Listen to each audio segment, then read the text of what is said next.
the mantra that we've heard from governments for years now. The state is inefficient, the state is wasteful, the market is efficient and competitive and will deliver public services much better than the state ever could. That was always a lie. But what we've seen with the coronavirus is just how big a lie that was. In the UK, the government bypassed our public sector and instead it went to the private sector. The person it went to specifically put in charge of its test and trace system, which is absolutely crucial to whether or not we get out of this pandemic, is a woman called Dido Harding. Now, Dido Harding was chief executive of the phone company TalkTalk, where she presided over some catastrophic failures, including a massive data hack, which exposed her as naive, ignorant, incompetent. She was very widely criticised for her response to that crisis, and there were widespread calls for her to resign, calls that she rebuffed. Nevertheless, she was a good friend of David Cameron's, and in line with his general policy of putting his friends into powerful positions, he made her a baroness and put her into the House of Lords, where, though she's never received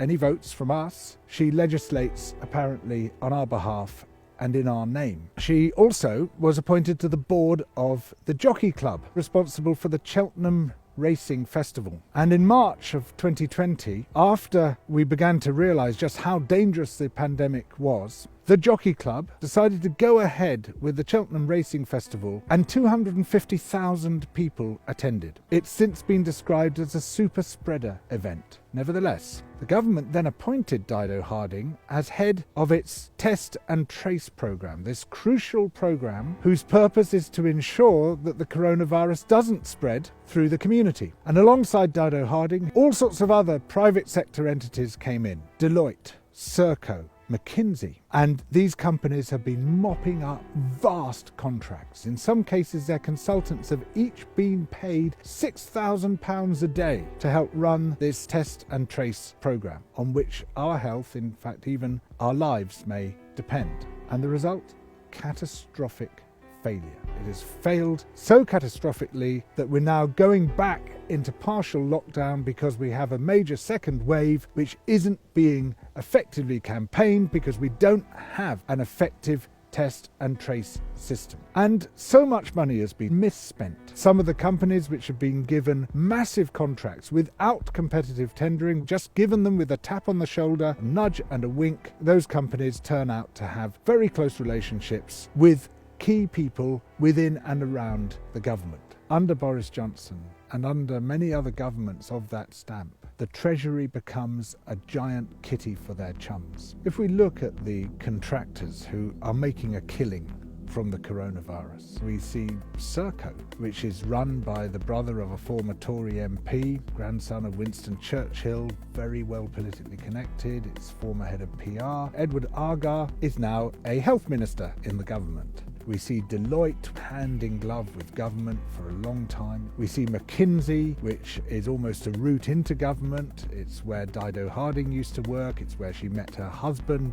benefited from incredibly lucrative contracts. And then we see a whole series of extraordinary contracts given to companies which seem to have no background in that field, but do seem to be very well connected to crucial figures within the Conservative Party. So you might say, there might be something wrong here. Is this corruption? Is there dodgy dealing happening? The obvious person to go to is the government's anti-corruption champion. Just one problem. The government's anti-corruption champion is John Penrose MP, Dido Harding's husband. The people the government appoints to crucial positions, are they the most efficient people? Are they the most effective people? Well, to my eye, they look like privileged parasites. Dominic Cummings, who drives to Castle Barnard to test his eyesight, who managed to escape £50,000 of council tax for the second home that he built.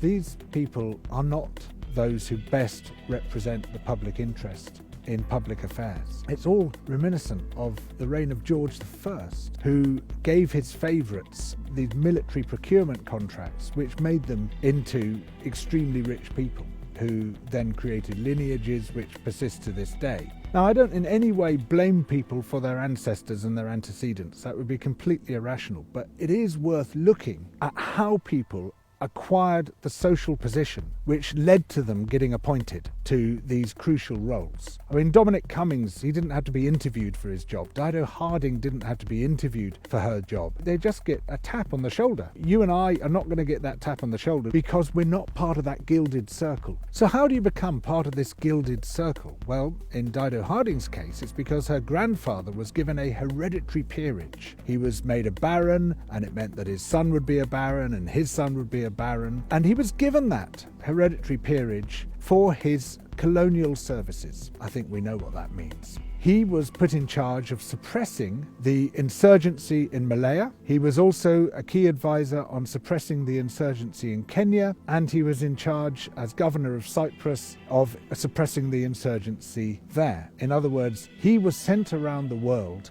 to crush anti-colonial rebellions, and he did so with the help of torture, murder, and concentration camps. For this, he was given a hereditary peerage. Now, one of the people he advised and worked with in Kenya was Sir Evelyn Baring, who set up the system of concentration camps into which almost the entire population of the Kikuyu people were herded, and in which vast numbers were murdered, many others were tortured, many were mutilated, some were burnt to death, some were kicked to death. And he too was made a hereditary peer for his colonial services. Sir Evelyn Baring is the grandfather-in-law of Dominic Cummings. So these antecedents projected those grandchildren into that gilded circle of power, from which they were then chosen and given these crucial government appointments. The great contest in any political system is between the power of people and the power of money. It's a constant struggle to drag your system away from the power of money and into the hands of the people.